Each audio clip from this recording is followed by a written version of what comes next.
Okay, so now you have the bees off of the frames, but how do you know that the honey is ready for harvest? So let's watch this quick video.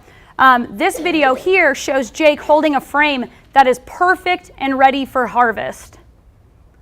So I'll show that again. It was pretty short, but this frame has cells that are covered in wax.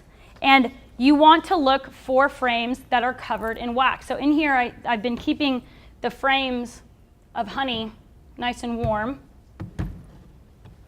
And you can see this frame has wax that's covering most of the cells. You'll notice at the bottom that there are some cells of honey that are still uncapped. Okay? So you'll notice that, and I would let you hold it, but it's a little heavy, and we're going to harvest it in just a second. But you'll notice that the cells are covered in wax. What that tells me is that the bees have successfully cured this honey and let it dry out long enough that the water content in it is low enough that it will not ferment if I harvest it. If I harvest frames that are mostly uncapped, I risk the chance of harvesting honey that's too watery, and it can ferment, which is great if you're wanting to make mead, but is not great if you're wanting to harvest honey.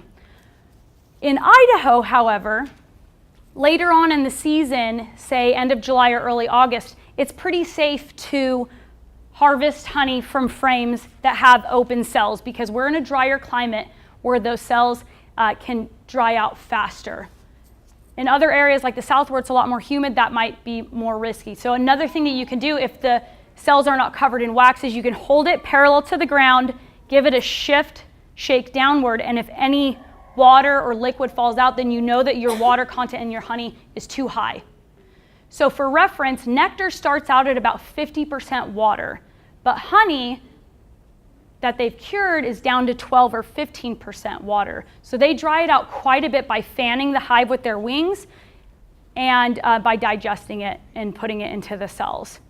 So what equipment do you need for extracting? So let's go through that checklist. I tried to make a basic checklist, but some people like to use additional tools to make the process go faster, which is helpful if you have a lot of hives. I just have 2 at home and then help Boise State manage 4, which is a smaller load, so we can get away with pretty minimal equipment. So one of the first things that I think is helpful is to have a brush. I passed that around earlier, but that's a cheap and easy and safe way to get the bees off of your frames. Next, using an extractor. So that's this device here. They come in lots of different sizes. This one holds just 2 frames. And it uses centrifugal force, and it spins the frames, and then the honey whips out to the sides and drizzles down, and then it has a honey gate at the bottom that can be used to pour the honey into another container and filter it. Extractors can be a little expensive. This one from D&B is $200. There are some that hold 3 or 4 frames that are about $300 or $400, and there's some that more industrial or commercial beekeepers would use that might hold 20, 30, 40 frames, and those can be extremely expensive, but generally have motors on them that turn the spindle in the middle for them. However, what's really nice is you don't necessarily need to own an extractor to harvest honey.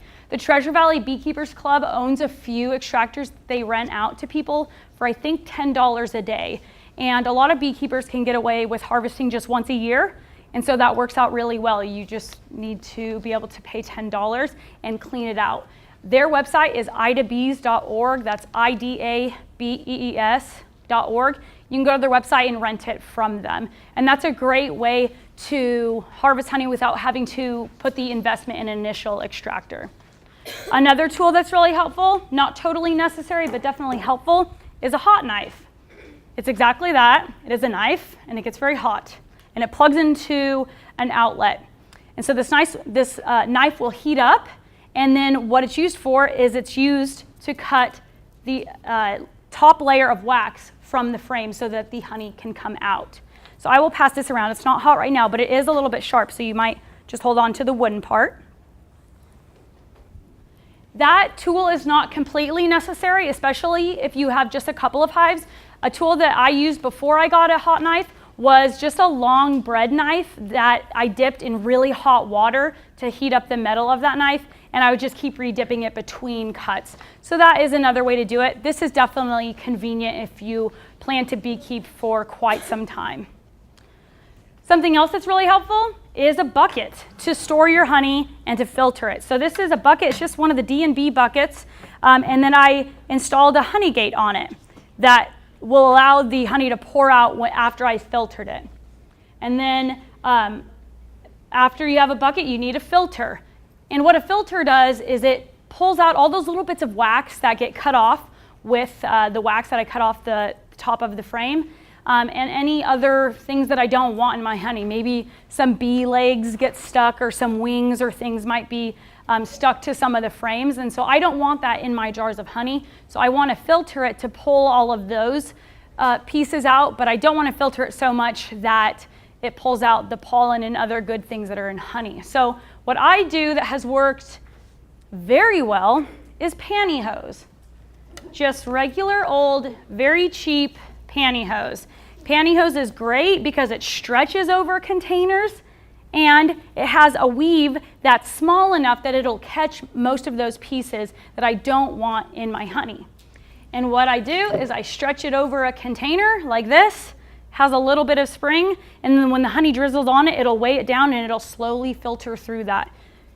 Other people use cheesecloth, or you can buy fabric from bee suppliers that's made for filtering that's washable, which is really nice if you plan to harvest a lot.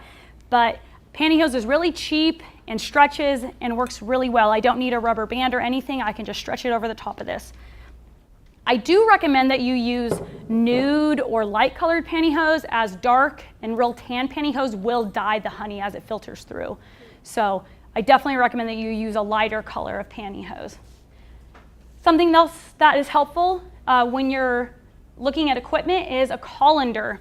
So what I'm going to do here is I'm going to scrape the wax off, or I'm going to cut the wax off with my hot knife from the frames, and it's going to go into this bucket here that has a colander in it. And the colander will catch the wax, but let all of the residual honey that's stuck to it filter through so that I can still jar up that honey. You'll be surprised how much honey you'll actually cut off of your frames when you're cutting the wax off. It's pretty difficult to cut just the wax off.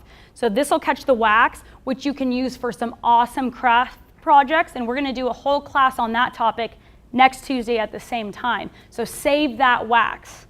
But then the honey down here, you can filter it and jar it up with the rest of your honey.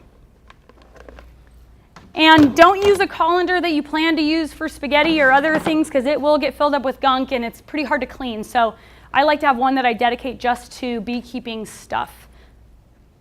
And finally, you want to have something to store your honey in. Some people, if they're just keeping it for themselves, will store it in a bucket. Other people will jar it up and put it in little jars of all shapes and sizes. And I have a few examples of what we've used at Boise State up at this table at the front if you'd like to look at those later.